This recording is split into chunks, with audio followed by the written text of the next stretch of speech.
sand in my teeth, rotor wash in my ears, a boy's hand in mine as we crossed the alley toward the convoy. Then the sat phone vibrated against my plate carrier, like a hummingbird trapped under Kevlar.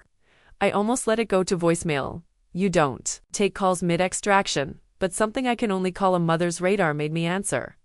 Mrs. The voice was raw, breathy. This is St. Francis Children's. Your daughter is in critical condition. My brain didn't process the words in order. Daughter.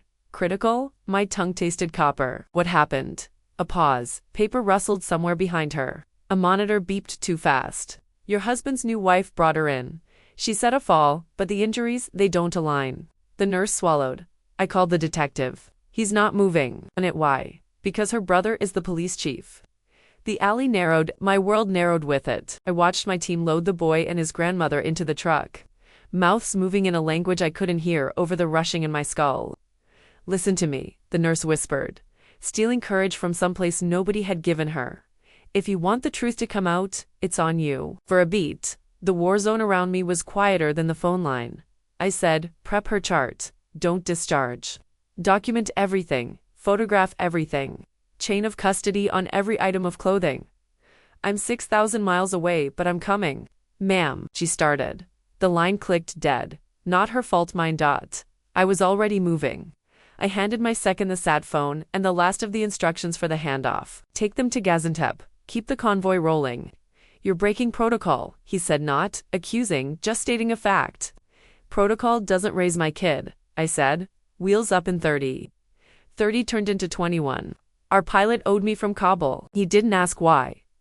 On the runway, heat shimmered off the tarmac like a mirage of all the things I'd thought were solid. As the bird clawed for altitude, I stared at the map on my lap, at the ocean between a mother and the room where her daughter lay under lights too bright for small eyes.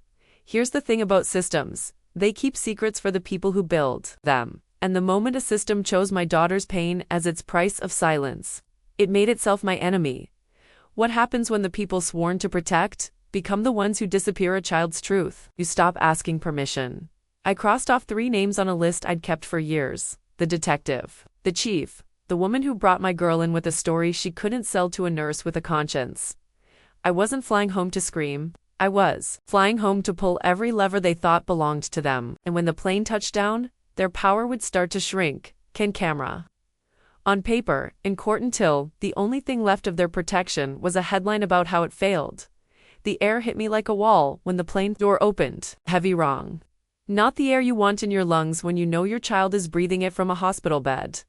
My boots hit the tarmac before the stairs were fully locked. I had no suitcase, no pause, no script for pleasantries, just one backpack, with the documents I'd need to strip people of power. A black SUV waited. The driver didn't speak English. Didn't need to.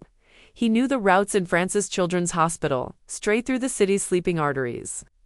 Streetlights streaked across the windows, turning my reflection into something I barely recognized. Hair flattened by a headset, eyes that hadn't blinked enough to cry. The nurse was waiting for me in the ER hallway. No smile, no small talk, just a slow shake of her head before she led me in. The room was too white. My daughter's skin was too pale. Machines hummed, beeped, hissed as if her small body had been turned into a battlefield of its own. She's stable for now, the nurse whispered. But you need to see this. She pulled back the blanket. My breath locked. Dark bruises and shapes you don't get from falling. Tiny finger marks on her wrist too small to be mine. Too cruel to belong to someone who should have loved her. I touched her hair gently. Who did this to you, baby? Her eyelids fluttered, but she didn't wake. The nurse slid a sealed evidence bag onto the counter. Inside the clothes she'd arrived in, still damp in places I didn't want to think about. I documented everything. Photos, timestamps. I also recorded my call with the detective, she said. You recorded it. My voice came out sharper than I intended. She nodded when he said, drop it. I knew you'd need proof. That was when the door opened without a knock. She walked in like she owned the place, a woman my husband had married, while I was still learning to breathe after the divorce papers. Her perfume hit first, then her voice syrup over poison. You're here, she said, almost smiling. We should talk before you do anything rash. I stood slowly, every inch of me shifting from mother to something she didn't want to meet. No, I said, stepping closer. We're going to talk after I make 3 calls. The first to a lawyer, the second to a journalist, and the third. I glanced toward the nurse, who gave the smallest nod towards someone who outranked her brother. Her smile faltered. You don't know what you're starting. I looked at my daughter. You have no idea what I'm finishing. By the time she left the room, her perfume had already been erased by the scent of antiseptic and rage.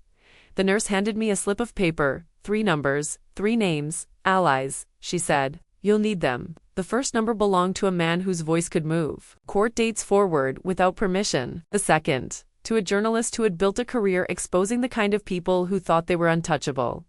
The third, the kind of number you never store in your phone. You keep it on paper because some names can't be linked to you until it's too late for anyone to stop what's coming. I called the journalist first. Who's protecting her? I asked. Silence on the other end. Then a slow exhale. I've been waiting for someone inside the family to talk, he said. They've kept their hands clean for a decade, but I've got file-sealed police reports, hospital logs. You're the missing piece. We agreed to meet before dawn. When I returned to my daughter's room, she was still asleep, but her hand had shifted just enough for me to see the tiny hospital bracelet. Her name, her date of birth, and the word victim. It felt wrong seeing it there. She wasn't a victim. Not anymore. I left the hospital just before 4 a.m. The city was still sleeping, but I wasn't. My cab dropped me at a side entrance to a parking garage. No cameras, no attendants, just one familiar figure leaning against a car. My father -in-law. He was still in uniform, his medals catching the dim light, his face unreadable. I heard he said simply, "And I'm not here to calm you down, I'm here to make sure you don't miss." We sat in the car. He handed me a folder thin but heavy with truth. Inside were photos, sworn statements, and something I didn't expect. A signed affidavit from one of the police chief's own officers. Why would he risk this? I asked. Because, my father-in-law said, starting the engine, even the dirtiest walls have cracks and you've got a hammer. We drove in silence. We weren't going home or to the station. We were going straight to the one place her brother couldn't touch, the federal building by sunrise. They had a file so thick, the only way to close it would be in court. The lobby was empty except for a security guard who looked at us like we were bringing a storm inside. My father-in-law's badge cleared us without a question. On the 12th floor, a woman in a dark suit was waiting. She didn't offer her name, just nodded toward a conference room. Inside. She set a recorder on the table. Start from the beginning, she said.